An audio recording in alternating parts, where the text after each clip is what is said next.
gihangyo ang tanan sa pagpaglingkod. Once again, mayong buntag sa tanan. Buntag. Adlaw nga Domingo, uno tangat iya sa Ginoo. Ang pagtuo makahimo kanato nga makakita sa Dios. We cannot see God personally, but God has given His Word, ang iyang pulong, iyang gibilin, pinaagi sa gahom sa balang Espiritu. Charismatic man ta. If the Holy Spirit is not in us, then we are not charismatic. Importante kayo ang gasa sa balang Espiritu aron matawag kita nga charismatic. We encounter sa mga problema, situation sa atong kinabuhi.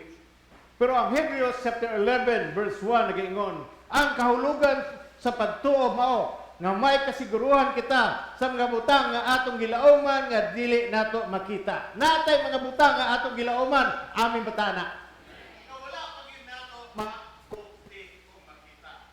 Then we need faith na kinahanglan ta og pagtuo niini nga nagatuta sa mga butang nga wala pa diha pero spiritually ato nang dadawat. Ang kalibutan is to see, is to believe.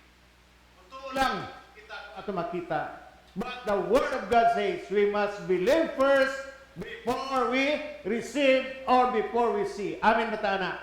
Mutuo ta. So ang atong pagtuo, like Bartimaeus, kinahanglan nga consistent kaayo na kanunay. Now, sa ako nang gingon, we encounter problems, situation in our lives nga nakahibuluta that we cannot do anything. Madili nato masumbad. Niini nga panahon, there was a man, a blind man usa ka buta, named Bartimaeus. In verse 47 sa atong ebanghelyo, sa pagkabati niya nga mao di ay kadto si Jesus nga taga Nazaret, bisinggit siya, Jesus, kaliwat ni David, kaluy in town ako. Son of David, have mercy on me. Si Bartimaeus, determinado siya nga makaduol siya kang Jesus. Gusto niya mudul kang Jesus sa usa ka tawo nga maoy mo tagbo sa iyang tanan nga gikinahanglan. Hinyo, hibaw siya kung kinsa si Jesus. Og nadungog niya ang kabantugan ni Jesus nga si Jesus mao ang maayong magbalantay o si Jesus mao usab ang maayo sa tanan ng mga sakit. But ang iyang sitwasyon ni Bartimaeus, no opportunity nga makahimo siya pag direct contact sa anak ni David nga mao si Jesus. Agod sa verse 47, nisinggit siya, Jesus, kaliwat ni David, kaluy in town ako. Pero naay mga hindrances, naay nagapugong sa iyang pagkadto kang Jesus. O sa verse 48, ingon, daghan ang may badlog o may pahilom kaniya. Apan ni samot hinuon siya pagsinggit, kaliwat ni David, kaluy in town ako. So there is a hindrances na ay nagapugong sa pagduol niya kang Jesus. Kung atong ibutan sa lugar ang sitwasyon ni Bartimaeus sa atong tagsa-tagsa kakinabuhi, dili ta makaduol sa Ginoo because we allow nato to be distracted by problems. Daghang mga problema, di ta makaduol, di ta makasimba kay daghang problema. Problema sa bana, problema sa asawa, problema sa mga bata, and many other problems. Nga makapadayon or giving our need to God, thinking that God can help us. Usay di ta mo duol sa Ginoo. Kaya naguna-una ta nga ang atong problema mas dagko pa kaysa Ginoo, and which is wrong. Pero si Bartimeus naay guts, naay courage nga makuha niya ang atensyon ni Jesus. Wala siya maulaw. Bisan naay babag sa iyang pagpaduol kang Jesus, wala makabadla, persistent kayo siya. In our lives, sa atong tagsatag sa kinabuhi, natay mga hindrances, makapugong na to sa pagduol kang Jesus. To come to Jesus in time of need. Napuggan ni. Number one, because of sin. Tungod sa gitawag nato nga sala.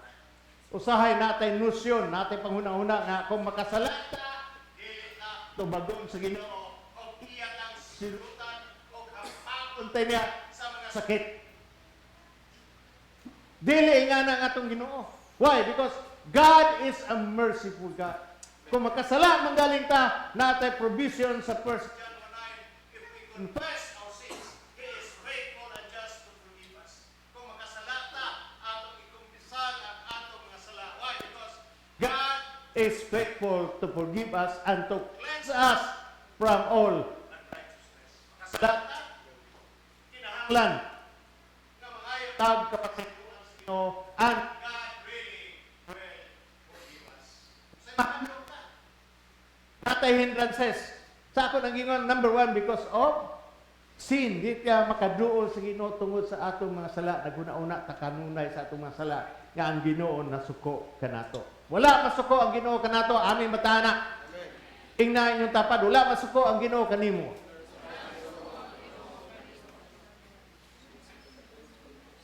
Number two, dili ka makaduol sa Ginoo. Why? Because of fear. Kahadlok. Now, in 2 Timothy chapter 1 verse 7, verse 17.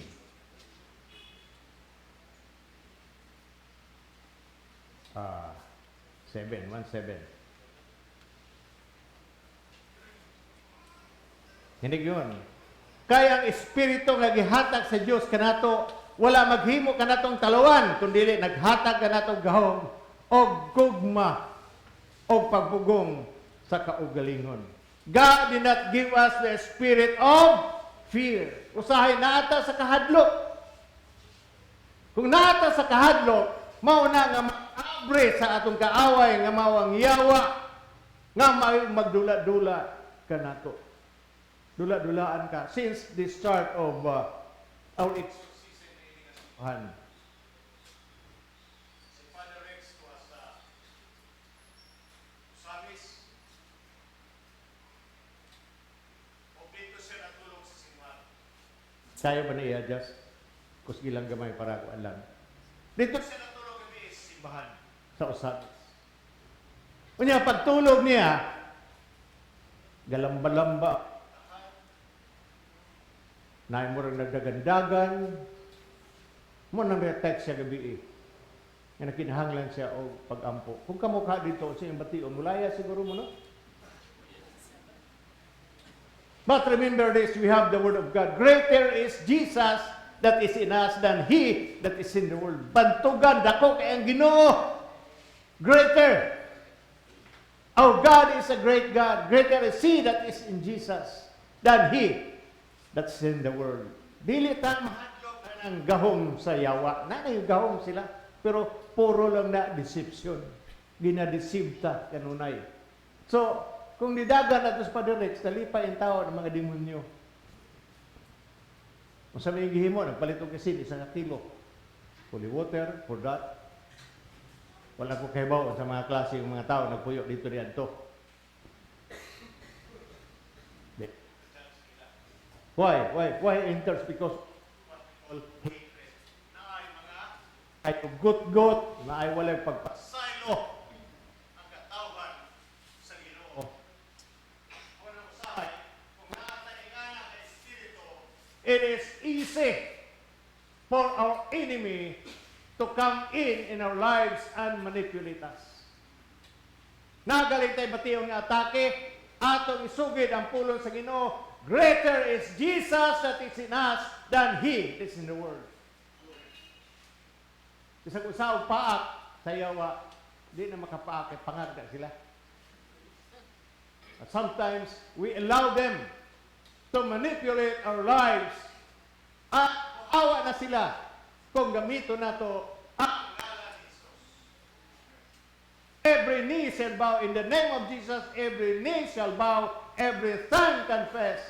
Every sickness and diseases, every problems and situation will bow down in the name of Jesus kung kana naagyod sa atong kasing-kasing. Basin bayaw, sige tag-review, ngayon kailangan ni Jesus. Nasa Bible na. Kailangan ni Paul. Kinsa man ka. Why? Because we lack prayer, a relationship with God, ang atong relasyon sa Ginoo. Dili yun matawag na to nga maayo. Layo kayo Ginoo sa atong tagsa-tagsa ka kinabuhi. Ato nang bantayan ang atong kinabuhi. Nga ang Ginoo wala niya pare-pare. Si Bartimeus nga na ay paginahanglan. Hindrances sa atong pagduol sa Ginoo nagtutuwan as our sin, fear, o ang ikatulo, kaulaw. In Proverbs chapter 16 verse 18, panultihon, versikulo 16.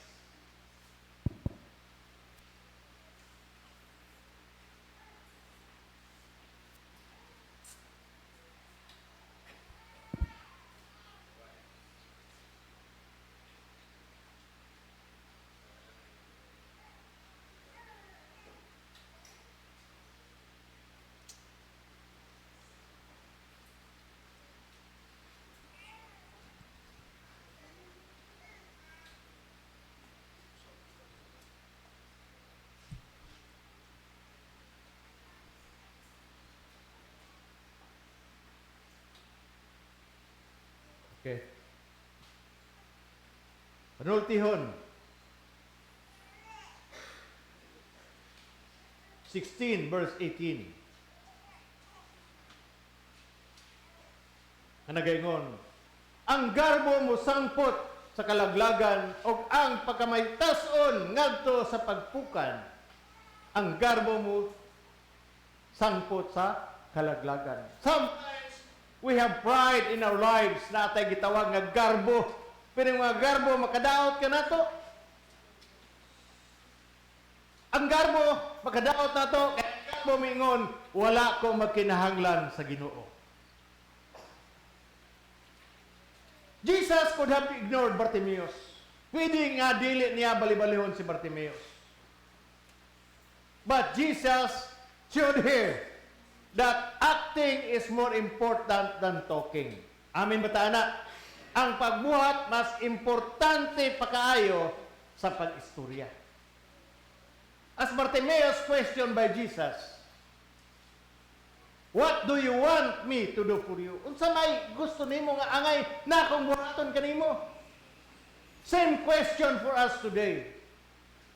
Jesus is asking right now, kitang tanan diri, unsa may akong mahimo kanimo.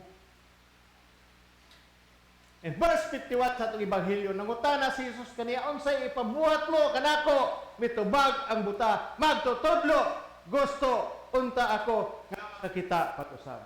What do you want now from God? Unsay inyong gusto sa Ginoo? Kamoy makikistorya anak. What do you want from God? Do you want peace? Do you want help? Gusto natong mga butang, gusto natong balay nga simple di sa dimension. Gusto nato kabuhayan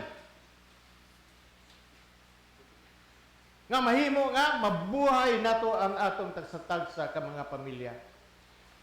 Same question for us today. Jesus is asking right now, nangutana si Jesus, unsay imong gikinahanglan?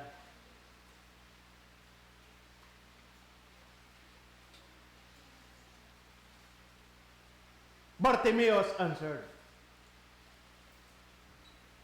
Lord, o magtutudlo, gusto unta ako nga makakita. O giingnan siya ni Jesus, lakaw na ang imong pagtuo, makaayo kanimo, diha nakakita ang buta, o mikuyog siya kang Jesus. Nothing is impossible with God. In Hebrews chapter 4 verse 16.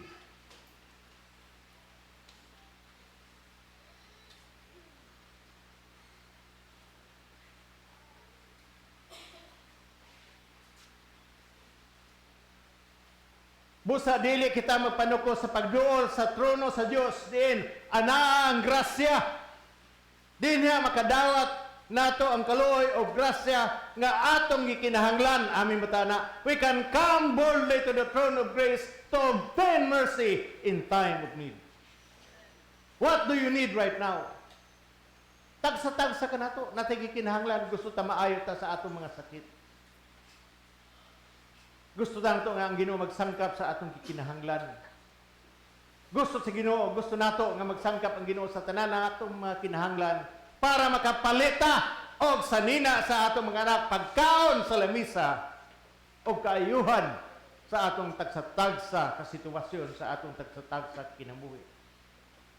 Come boldly to the throne of grace in time of need so that we can obtain mercy. Kitang tanan natay panginahanglan. We have so much situation and problems in our lives. But never give up. Amin batana. No surrender and no retreat. Kinahanglan mo tubo ang atong pagtuo. Faith is a substance of things you hope for, the evidence of things not yet seen. Mark 11:24, whatsoever things we desire when we pray, first, we must believe first. Aming batana, mutuo ta, miski wala pa diya dato makita, miski wala pa dato makita, mutuo ta nga ato nang dadawat pinaagi sa pagtuo. Aming batana. Never give up. Be persistent. Amen batana. Yang yung tanan sa pagpanindog.